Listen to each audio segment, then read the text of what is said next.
Apa-apa. Dia cakap apa pun orang tak boleh percaya dah. Perkara yang spesifik begini tak boleh jawab.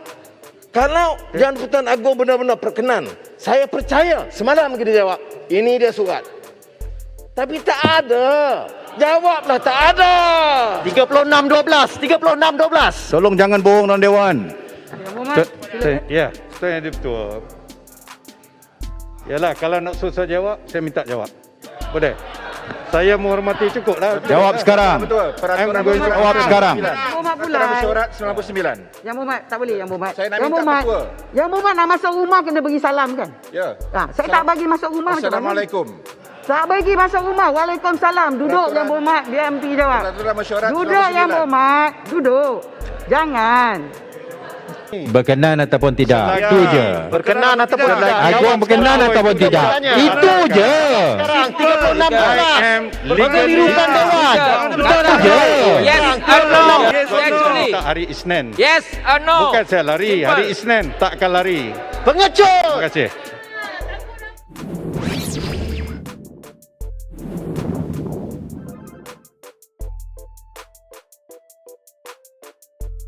国会特别会议今天继续争论紧急状态条例撤销的课题。不过，任凭在议员轮番上阵，要求掌管法律和国会事务的首相署部长达基尤丁回答，其中戈宾辛和兰卡巴辛挑出了很多法律问题，但是都被一一挡下。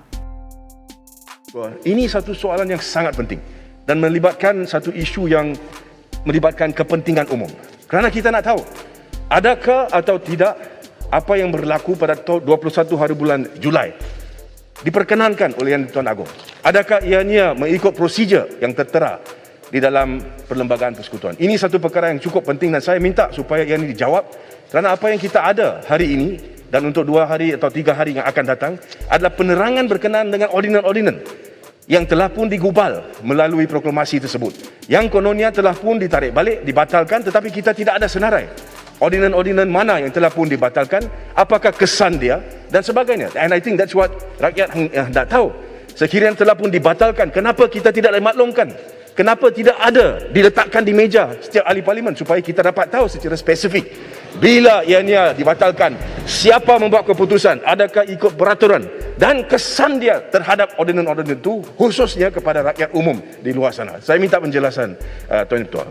Terima kasih Yang Muhammad Puchong.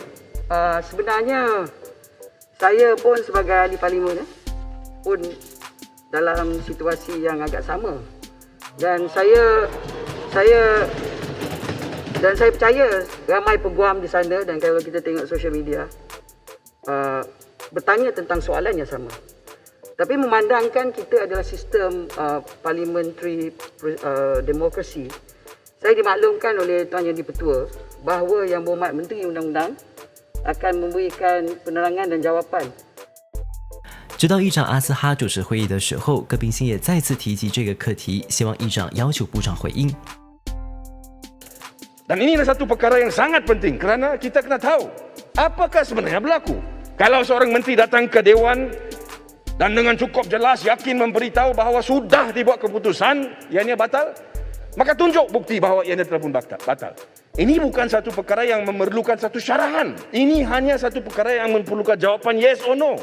Soal dia, adakah ianya diperkenankan oleh Yang di-Pertuan Agong? And I have said, Tuan Di-Pertua, is a matter of public importance. Kerana apa yang berlaku adalah keberkesanan undang-undang tersebut, ordinan-ordinan tersebut masih terpakai. Kita lihat ada protes semalam ataupun black protest, mereka dipanggil ke balai polis untuk statement diambil.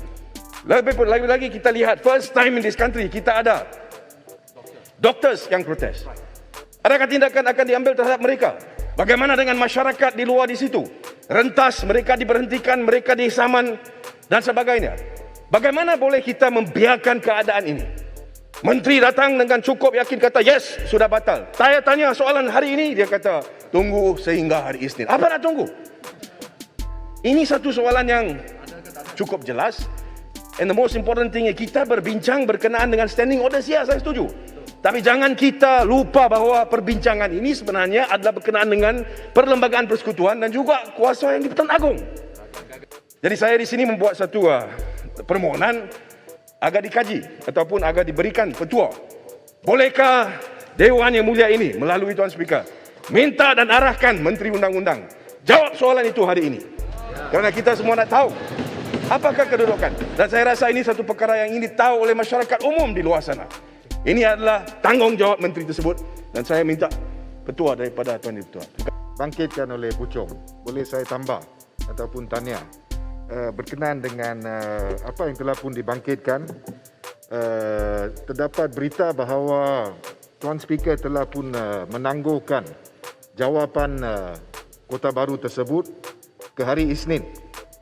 Dan itu telah pun juga dilaporkan bahawa Kota Baru telah pun menyatakan beliau terikat dengan keputusan Tuan Speaker tersebut. Itu dilaporkan, tapi itu adalah soalan yang dibangkitkan oleh rakan saya dari Puchong. Sama ada satu ruling dibuat.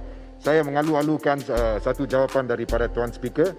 Sekiranya ruling itu dibuat, kami ingin tahu di bawah peraturan mana. Di bawah peraturan mana Tuan Speaker mendapat kuasa untuk menangguhkan atau membenarkan Kota Baru menjawab soalan itu pada hari Isnin. Because we don't see that anywhere. Senarai penerangan dari setiap kementerian telah pun dimasukkan dalam order paper. Order paper itu sudah pun keluar.